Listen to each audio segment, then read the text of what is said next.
বাচ্চারা যারা আমাদের এই অনুষ্ঠানে অংশগ্রহণ করেছো, তোমাদের অনুষ্ঠান শেষে তোমরা বাড়ি চলে যাবে না।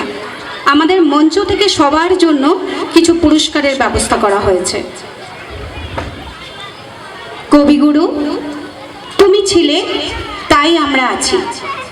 কবিগুরু, তুমি আছো তাই আমরা পথ চলছি। কবিগুরু, তুমি সারা জীবন থাকবে আমাদের চলার পথে। ওগো নদী আপন বেগে পাগল পাড়া, সঙ্গীত পরিবেশনায় রেবতী বালা, সঙ্গতে শ্রী অলোক বিশ্বাস।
পাগল পাড়া পথে পথে বাহিরে হয়ে আপন হারা, ওগো নদী চলার বেগে পাগল পাড়া পথে পথে বাহিরে হয়ে আপন